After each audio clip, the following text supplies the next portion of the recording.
The old ship floated silently in space, its battle-scarred hull reflecting the distant starlight. The U.S. dreadnought wasn't pretty to look at, not like the shiny new ships of the Galactic Defense Fleet, but Captain James Walker didn't care about looks.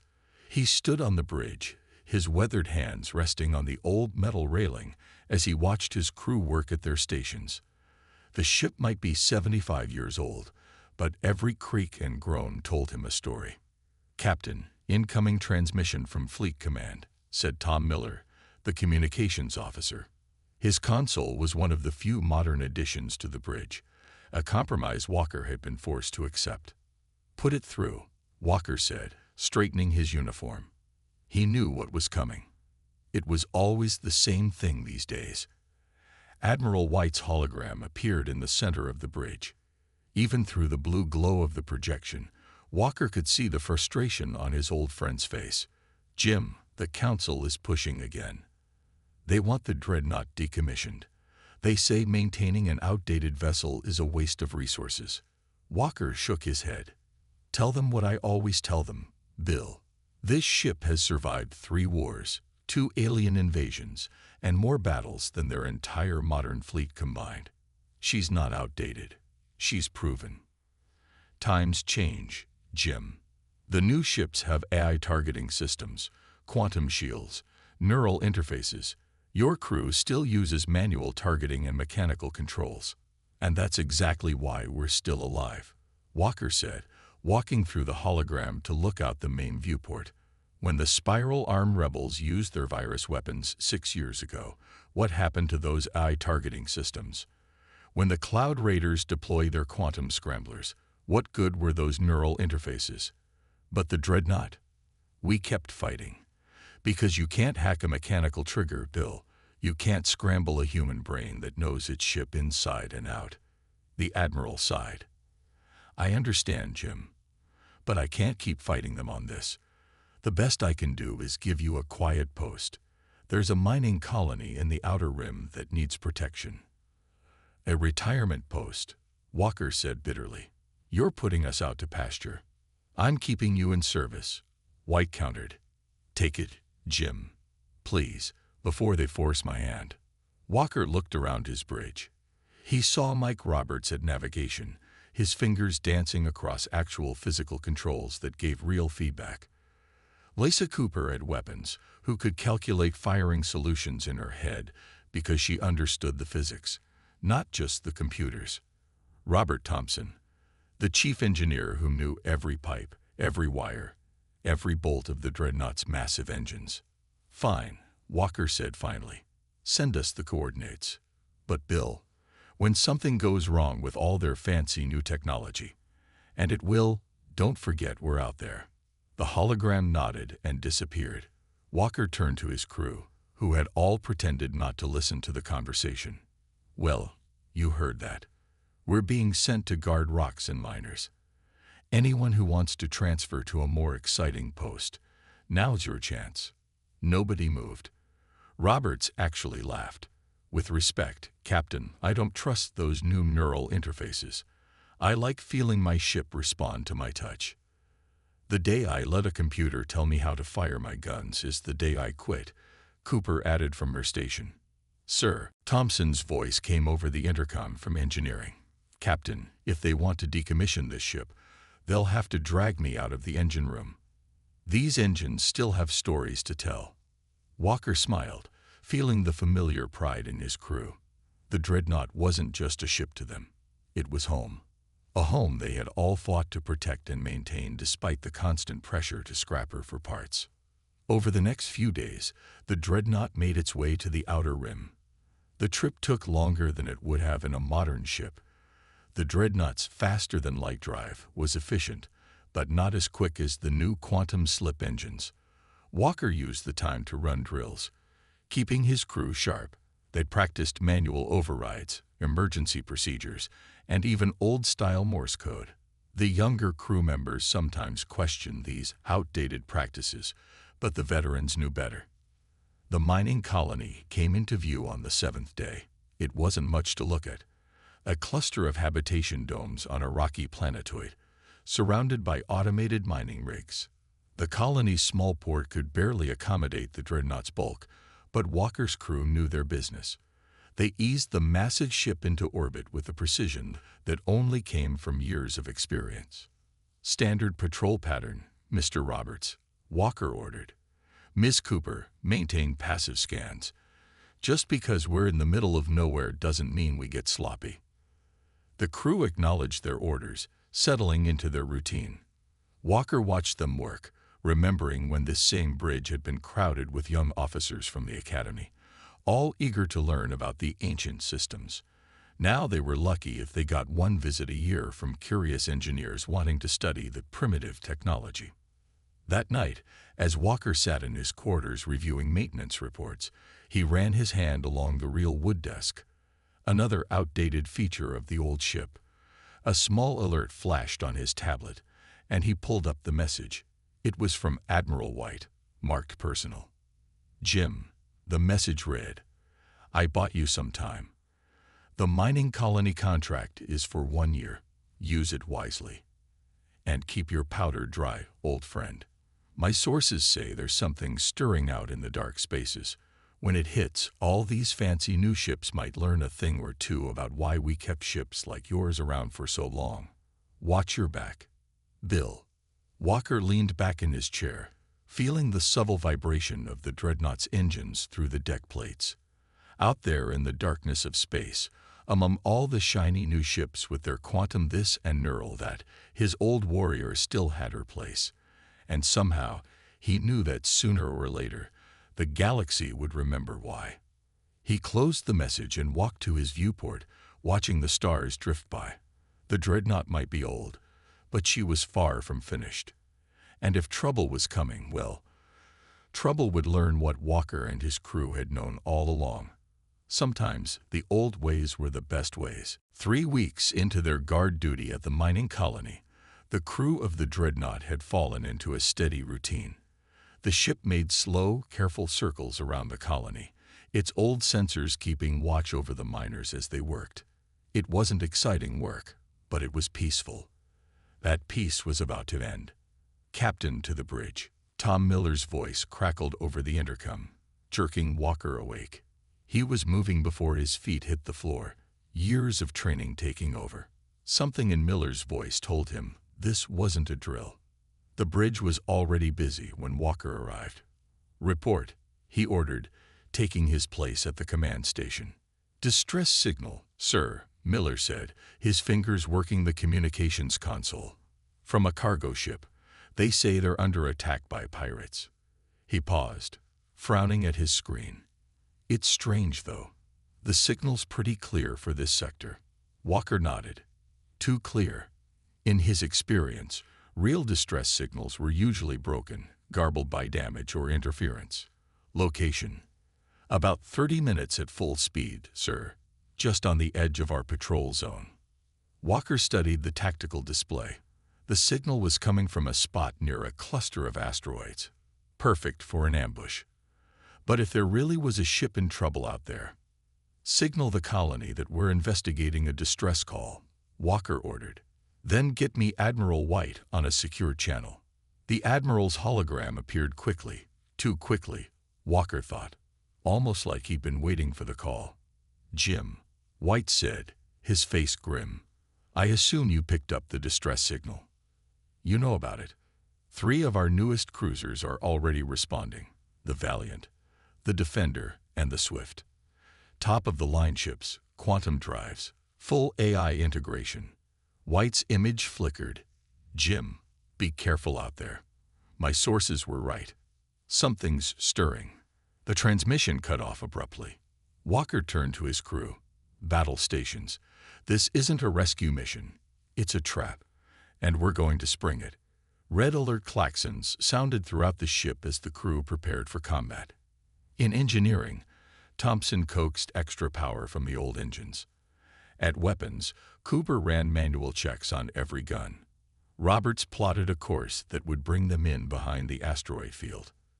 The dreadnought moved through space, its hull plates creaking as they accelerated. Modern ships would have already reached the distress signal, but Walker wasn't in a hurry. He wanted to see what happened first. They didn't have to wait long. Bright flashes lit up space near the asteroids. Weapons fire. Walker watched as 3 sleek shapes emerged from behind the rocks, running at full speed. The new cruisers, their quantum shields flickering as they took hits from unseen enemies. Getting readings on multiple hostile ships, Miller reported. Sir, they're not like anything in our database. The energy signatures are completely alien. Show me, Walker ordered. The main screen lit up with tactical data. The enemy ships were beautiful in a strange way, all curved lines and glowing surfaces, like liquid metal frozen in space. They moved with impossible grace, their weapons cutting through the quantum shields of the galactic fleet cruisers like they weren't even there.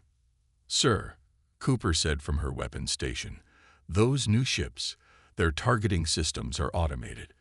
They're trying to calculate perfect shots, but the enemy vessels are moving in patterns the computers can't predict. Walker watched as one of the cruisers, the Swift, tried to execute a complex evasive maneuver. Its AI pilot plotted a mathematically perfect course and flew straight into a burst of enemy fire.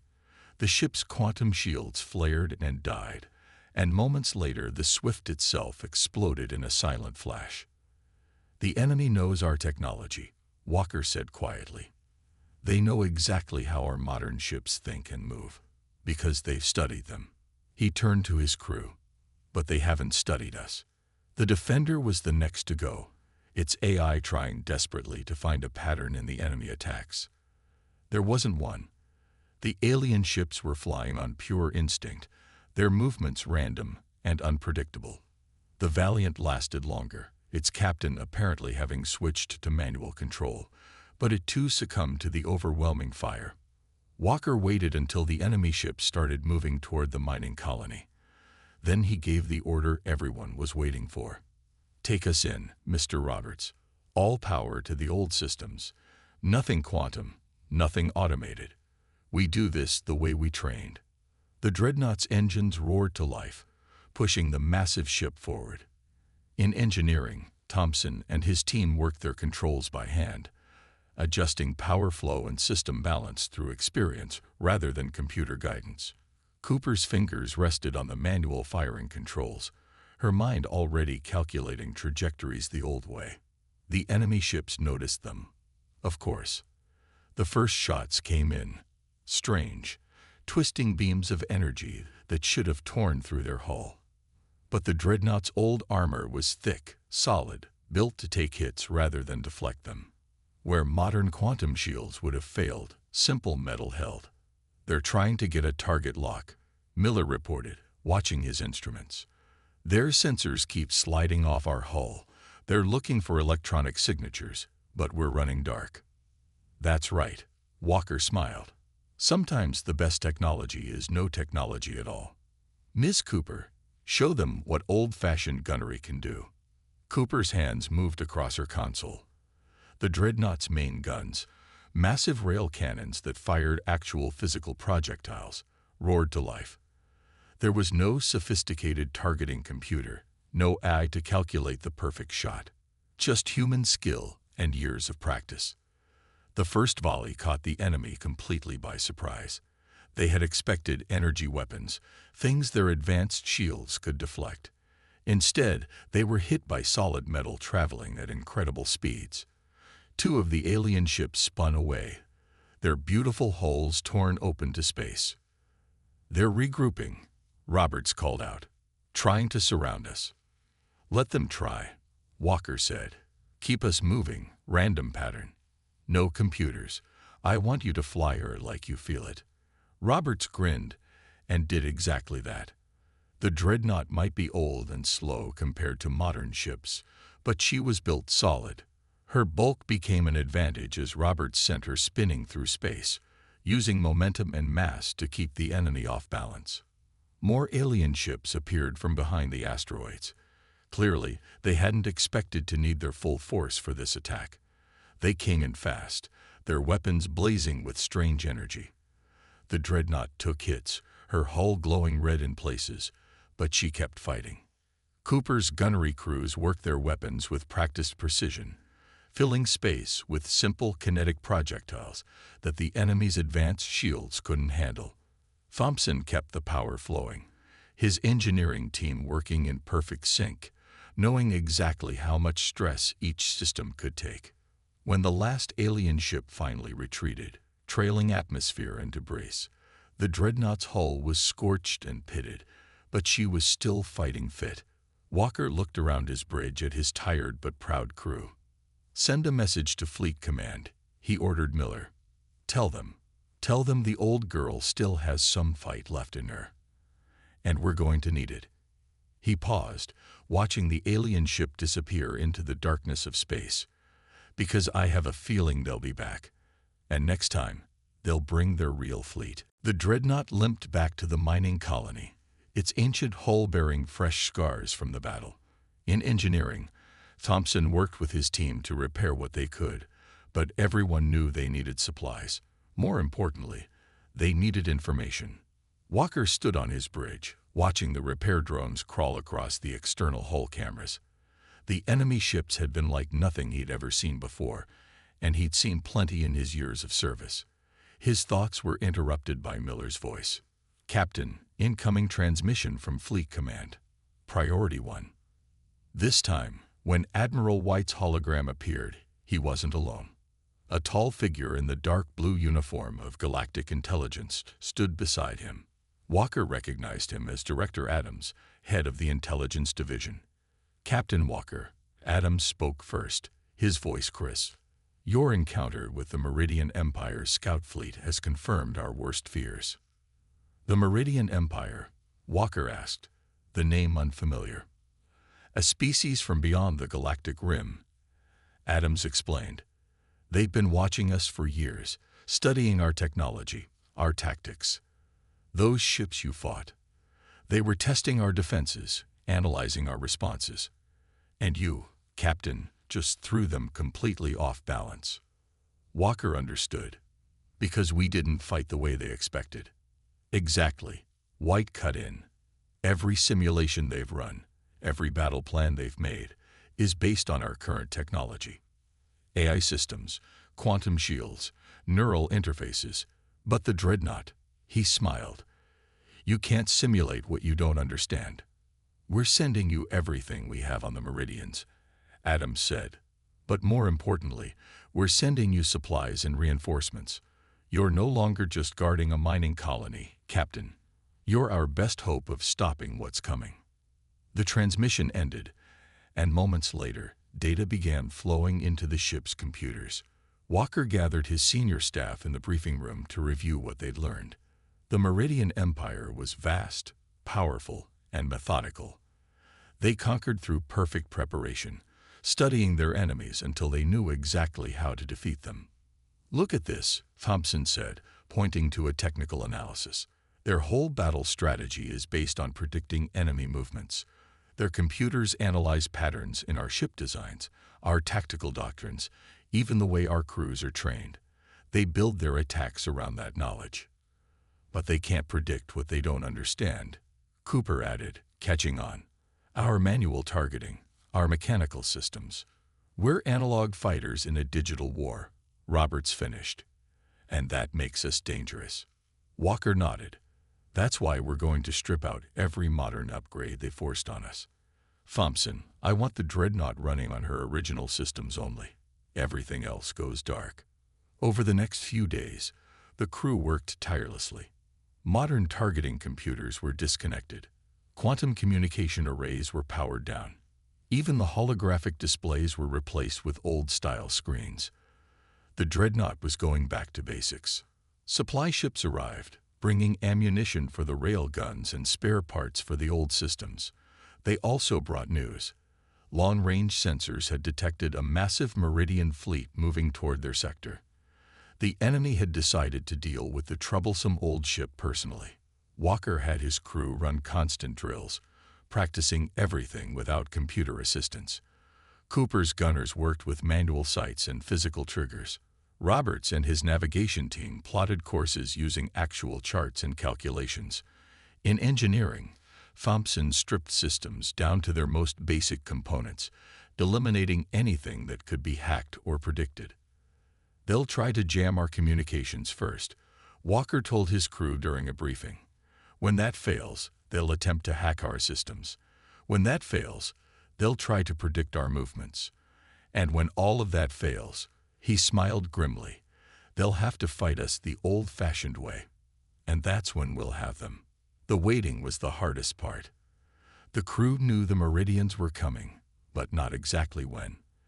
They kept the mining colony on high alert, ready to evacuate at a moment's notice. The colonists, who had initially complained about their outdated protector, now looked at the dreadnought with newfound respect. Then, 6 days after the first battle, deep space sensors picked up the enemy fleet. It was massive. Dozens of ships, all more advanced than anything in the galactic fleet. They moved with that same liquid grace as the scout ships, their hulls gleaming with strange energy. "They're trying to scan us," Miller reported from his station. "But without our modern systems online, they're getting confused readings. To their sensors, we barely look like a ship at all." "Good," Walker said. "Let them wonder. All hands to battle stations. Thompson, give us everything the old engines have. Roberts, plot us a course through the asteroid field, the densest part. Cooper, I want solutions calculated for every gun. We're going to remind them why humanity survived long enough to build fancy computers in the first place." The dreadnought's engines roared to life, pushing the massive ship forward. On the bridge, screens showed the Meridian fleet spreading out, trying to surround them. Their formations were perfect, their movements synchronized by advanced computers. They looked unstoppable. But Walker saw something else. In their perfect precision, in their calculated movements, he saw their weakness. They fought like machines, fought like computers. Every move was based on probability and pattern recognition. But humans could be unpredictable. Humans could act on instinct, could make choices that defied logical analysis. "All hands," Walker's voice echoed through the ship's old speakers. "Remember your training. Remember every drill, every practice session. But most importantly, remember this. They expect us to fight like machines. So let's show them how humans really fight." The dreadnought plunged into the asteroid field, its old hull creaking under the strain. The Meridian ships followed, their perfect formation breaking up as they were forced to navigate the chaos of tumbling rocks and debris. This was where the human touch proved its worth. Roberts didn't try to plot perfect courses through the field. He felt his way through, using instinct and experience where computers would have tried to calculate every possibility. Cooper's gunners worked their weapons with practiced skill, firing not where the enemy ships were, but where instinct told them they would be. The rail guns spoke again and again, sending simple metal slugs through space at incredible speeds. The Meridian's advanced shields, designed to stop energy weapons, struggled to deal with these primitive projectiles. This was the kind of battle humans had fought for centuries before computers came along. It was messy, chaotic, and completely unpredictable. And in that chaos, the dreadnought's crew found their advantage. They didn't need computers to tell them how to fight. They just needed courage, skill, and the determination to prove that sometimes the old ways were the best ways. As the battle began in earnest, Walker gripped his command rail and smiled. The real fight was about to begin, and he knew one thing for certain. The Meridians were about to learn that outdated didn't mean outmatched. The battle in the asteroid field had been raging for hours. The dreadnought's old hull was blackened and scarred, but she kept fighting.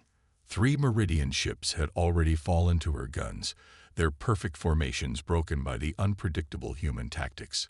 But more kept coming, and Walker knew they couldn't keep this up forever. "Hull breach on deck 4. Thompson's voice crackled over the intercom. "We've sealed it, but we're running out of patches. And Captain," he hesitated, "there's something you need to see. In the main engineering room. Now." Walker looked at his bridge crew, then nodded to Roberts. "Keep us moving. Don't let them box us in." He made his way through the shaking ship to engineering, holding onto the walls as another hit rocked the vessel. The main engineering room was a maze of pipes, cables, and old machinery. Thompson was waiting by a sealed door Walker had never noticed before, hidden behind a panel of ordinary-looking gauges. The chief engineer's hands were covered in grease, and his face was deadly serious. "I found this while stripping out the modern systems," Thompson said, entering a code into an ancient-looking keypad. "It was hidden in the original blueprints, classified under a project name I've never heard of, Operation Last Stand." The door opened with a hiss of old hydraulics. Inside was a room full of machinery that looked different from anything else on the ship. It was older, somehow more basic, yet Walker could feel the power humming through the walls. "What am I looking at?" he asked. Thompson ran his hand along a massive cylinder in the center of the room. "The reason the Dreadnought was never supposed to be decommissioned. This isn't just an old ship, Captain. She's a test bed. The last one." He pointed to the cylinder. "This is a gravitational compression cannon, the only one ever built." Walker's eyes widened. Modern ships used energy weapons, plasma, lasers, quantum disruptors. But gravity? Why wasn't this in any of the ship's records? "Because it was too dangerous," Thompson said. "Not just to the enemy, but to us. The scientists who built it, they found a way to create a point of artificial gravity so dense it could tear apart anything near it. But the power requirements were massive. The targeting had to be perfect. One mistake, and," he shrugged, "they shut down the program. Switched to energy weapons instead. Safer, more efficient." "But they left this one," Walker said, understanding dawning. "Hidden away on an old ship nobody would look too closely at. Ready if we ever needed it." Another hit rocked the ship. Miller's voice came over the intercom. "Captain, we've got problems. Big ones. The Meridian flagship just arrived. Sir, it's bigger than anything we've ever seen." Walker looked at Thompson. "Can you get this thing working?" The engineer grinned. "Already started. But Captain, we'll only get one shot. The power cells are old, and charging them will take everything we've got. And," he hesitated, "the targeting computer is completely mechanical. No electronics at all. We'll have to aim it by hand." "How long to charge it?" 20 minutes. Maybe less if I redline the engines." Walker nodded. "Do it, and get Cooper down here. If we're going to aim this thing, I want my best gunner on it." Back on the bridge, Walker watched as the Meridian flagship emerged from the darkness of space. It was beautiful in a terrifying way. A massive ship that seemed to flow like liquid metal, surrounded by an escort of smaller vessels. The ship's sensors were broadcasting on all frequencies, trying to analyze the Dreadnought's defenses. "They're hailing us," Miller reported. "Put them through." A figure appeared on the main screen, tall, elegant, with silver skin that rippled like mercury. "Primitive vessel," the Meridian commander spoke in perfect galactic standard. "You have impressed us with your unconventional tactics. But this game is over. Surrender now, and we will study your ship's unique properties before we destroy it." Walker smiled. "You're right about one thing. This game is over, but not the way you think." He cut the transmission. "Roberts, get us as close to that flagship as you can. Cooper, get down to engineering. You've got a new gun to learn how to use." The next 15 minutes were the longest of Walker's life. The Dreadnought took hit after hit as Roberts maneuvered them through the Meridian fleet. Their rail guns kept firing, keeping the enemy busy, but everyone knew they were just buying time. "Power cells at 60%. Thompson's voice was strained. "The old systems were never meant to handle this much current. We're burning out relays faster than we can replace them." "Hold it together," Walker ordered. "Roberts, status." "Almost in position." The navigator's hands flew over his controls. "But they're not making it easy. Their flagship's got some kind of gravitational defense screen. Getting closer is like trying to swim up a waterfall." Walker smiled grimly. "They're using gravity against us." "Perfect. Thompson, how's Cooper doing with the targeting?" "She's got it figured out. Says it's like an old naval gun, just bigger. We're at 80% charge. The Meridian flagship loomed larger on their screens, its escort ships moving to surround the dreadnought. Energy weapons battered their hull, and warning lights were flashing across every console. 90%, Thompson called. But Captain, the power surge is going to knock out most of our systems. We'll be dead in space for at least a minute after we fire. If this works, Walker said, we'll only need a second. Cooper, target their gravitational defense screen. Let them help us tear their own ship apart. The dreadnought shuddered as another hit struck home. Hull breach warnings were sounding from 3 decks. The temperature in engineering was reaching dangerous levels as the power cells charge. Ready, Thompson shouted, loading the gravitational compressor, charging the firing mechanism. Walker gripped his command rail. All hands, brace for impact. This is going to get interesting. He took a deep breath. Fire. For a moment, nothing seemed to happen. Then Walker felt it. A pull, like the entire ship was being dragged sideways. On the main screen, a barely visible distortion emerged from the hidden weapons barrel. It moved slowly at first, then faster, accelerating toward the Meridian flagship. The enemy commander must have realized something was wrong. The flagship tried to move, tried to bring its advanced shields to bear, but it was too late. The gravitational projectile struck their defense screen, and something impossible happened. The 2 gravitational fields merged, amplified each other, and created a point in space where the laws of physics began to break down. The Meridian flagship's beautiful hull began to twist, pulled apart by forces it was never designed to resist. Its escort ships were caught in the effect, their own gravity generators making the problem worse as they tried to break free. The dreadnought's systems went dark, just as Thompson had warned. For a full minute, they floated powerless, watching as the pride of the Meridian fleet was torn apart by the very forces they had tried to master. When emergency power finally came back online, the enemy flagship was gone, replaced by a spreading cloud of debris. Its escort ships were scattered, their perfect formations broken, their hulls twisted by gravitational stress.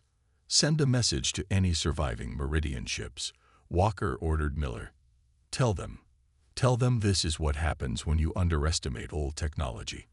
And if they ever come back, we got more surprises waiting. As the enemy ships retreated, Walker looked around his bridge at his exhausted but proud crew. The dreadnought had proven once again that age didn't mean weakness, but he knew this wasn't over. The Meridian Empire wouldn't take this defeat lightly. They would be back, and next time, they would bring their entire fleet. 2 days after destroying the Meridian flagship, the dreadnought's crew worked tirelessly to repair their ship.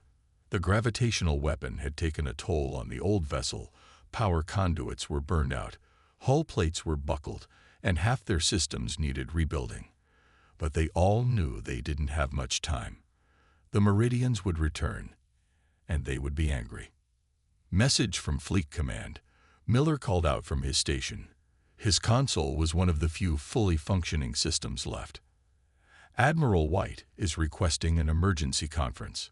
Walker stood before the flickering hologram projector as White's image appeared. The Admiral's face was grim. Jim, our long-range scouts have detected the Meridian response fleet. It's their entire battle force. Over 300 ships, led by their ruling council itself. They're coming to erase the embarrassment of being defeated by an obsolete vessel. How long do we have? 6 hours, maybe less. We're mobilizing every ship we can, but most of our fleet is tied up defending the core worlds. You'll have to hold them off until reinforcements arrive. White paused. Jim, that gravity weapon of yours, could it be used against their homeworld? Walker looked at Thompson, who had been listening nearby. The engineer shook his head. The power cells are barely holding together after the last shot. We'd need days to repair them properly. There might be another way, Thompson added, stepping forward. The weapon creates a point of focused gravity. If we could get close enough to their planet, we wouldn't need full power. Their own planetary mass would amplify the effect. You're talking about creating a cascading gravitational collapse, Walker said, understanding. Not destroying the planet, but making it temporarily uninhabitable, forcing them to evacuate. It's possible, Thompson nodded, but we have to get past their entire fleet and into low orbit, and we probably burn out every system on the ship doing it. White's hologram flickered. Whatever you're planning, do it fast. We'll try to buy you time. But the transmission cut off as new alerts sounded across the bridge. Multiple ships dropping out of faster-than-light travel, Roberts reported from navigation. They're here early. A lot of them. The main screen lit up with contacts. Hundreds of Meridian ships, filling space with their liquid metal hulls and advanced technology. At their center was a vessel that dwarfed even their previous flagship. Its hull pulsed with strange energies, and its very presence seemed to distort the space around it. They're broadcasting, Miller said. To everyone, not just us. The message played across every screen and speaker in the sector. The Meridian Ruling Council, their silver faces cold with anger, spoke as one. Primitive species of the galaxy, witness your final defeat. The obsolete vessel that dared to challenge us will be destroyed, along with any who stand with it. Resistance is... Walker cut the transmission. I'm getting tired of being called obsolete. Miller, send a message to the mining colony. Tell them to evacuate immediately. Roberts, plot us a course through that fleet. Thompson, give us everything you can from the engines. Cooper, warm up our surprise. The Dreadnought's engines roared to life, pushing the old ship forward. The Meridian fleet moved to surround them. Their formations perfect, their tactics flawless. But this time, they kept their distance, firing from range with their energy weapons. They're learning, Cooper said from her station, staying away from our rail guns. And they're using some kind of scatter pattern, making it harder to create another gravitational point. Walker nodded. They studied our last battle, adapted their tactics. He smiled. But they still think like machines. Roberts set course for their homeworld. Full speed. The navigator's hands flew over his controls. They got us completely surrounded, sir. The only way through is straight through. Exactly. They expect us to be tactical, to look for a weak point. So let's do the one thing their computers can't predict, something completely insane. The Dreadnought turned, aiming directly at the thickest part of the Meridian formation. Her engines strained as Roberts pushed them to full power. The enemy ships, expecting some kind of trick, actually hesitated for a crucial moment. All weapons, fire at will, Walker ordered. Thompson, divert all power to the forward hull plating. We're going to ram our way through. The old ship became a battering ram, her thick hull absorbing hits that would have destroyed more modern vessels. Rail guns fired continuously, creating a path of destruction through the enemy fleet. The Meridians, for all their advanced technology, had never encountered an enemy willing to simply punch through their lines. Hull breaches on decks 3 through 7. Thompson reported. Emergency bulkheads holding, but we're losing atmosphere. Power cells for the gravity weapon are charging, but slowly. Meridian vessels moving to block our path to their homeworld. Miller called out. They figured out what we're trying to do. Walker gripped his command rail as another hit rocked the ship. Cooper, target their command ship with the main guns. Roberts, plot an evasive course that looks like we're trying to escape. Let's see if they still think we're predictable. The Dreadnought turned, seemingly attempting to flee. The Meridian fleet followed, their command ship moving to cut off their retreat. It was exactly what Walker had hoped for. Now, full power to engines, reverse course. The old ship swung around with surprising speed, her engines straining as she charged straight at the Meridian command ship. The enemy vessel, its computers still trying to predict their next move, reacted too slowly. Gravity weapon at 60%, Thompson shouted. It's not fully charged. It'll have to do, Walker said. Cooper, fire when ready. Roberts, Get us into the atmosphere as soon as they're hit. We'll only have one chance at this. The dreadnought's hidden weapon fired, its gravitational projectile striking the massive command ship. But this time, instead of destroying it, the weakened blast created something else, a gravitational corridor, pulled open wider by the planet's own mass. Their ship's caught in the effect, Cooper reported. It's being pulled down into the atmosphere. Follow it in, Walker ordered. Use their ship as a shield. The dreadnought dove into the planet's atmosphere behind the falling command ship, using its bulk to protect them from the rest of the fleet's fire. The Meridian vessel's own gravity generators, trying to fight the effect, only made things worse. Weapon charging for final shot. Thompson's voice was strained. But sir, the power feedback. It's going to destroy the ship this time. Walker looked around his bridge, at the crew that had become his family. Evacuation pods ready. As soon as we fire, everyone gets out. The old girl's given us enough. We won't ask her for more. The dreadnought broke through the clouds, its hull glowing red from atmospheric entry. Below them, the silver spires of the Meridian capital stretched toward the sky. The command ship, still caught in the gravitational effect, crashed into the surface with devastating force. Now, Cooper, fire. The gravity weapon fired one last time, its power cells burning out completely. The blast struck the planet's surface, combining with its natural gravity to create a cascading wave of gravitational distortion. The effect spread rapidly, turning the ground itself unstable. All hands, abandon ship. Walker ordered, get to the pods. The crew ran for the evacuation pods as the dreadnought systems failed one by one. Walker stayed at his post until the last pod launched, then made his way to his own escape vessel. As he launched away from his dying ship, he watched through the pod's window as the dreadnought, her hull finally breaking apart, fell into the gravity wave she had created. The effect spread across the planet's surface, making it impossible for anything to remain. The Meridian fleet, realizing their homeworld was becoming uninhabitable, began evacuating their own people. Their perfect formation broke as ships rushed to save as many as they could. Hours later, as galactic fleet reinforcements finally arrived, they found the Meridian fleet retreating, carrying their surviving population into deep space. The planet below was intact but completely uninhabitable, its surface twisted by gravitational forces that would take years to stabilize. Walker and his crew were picked up by Admiral White's personal ship. As they watched the Meridians retreat, White turned to Walker with a smile. "Well, Jim, I think we can safely say the dreadnought wasn't obsolete after all."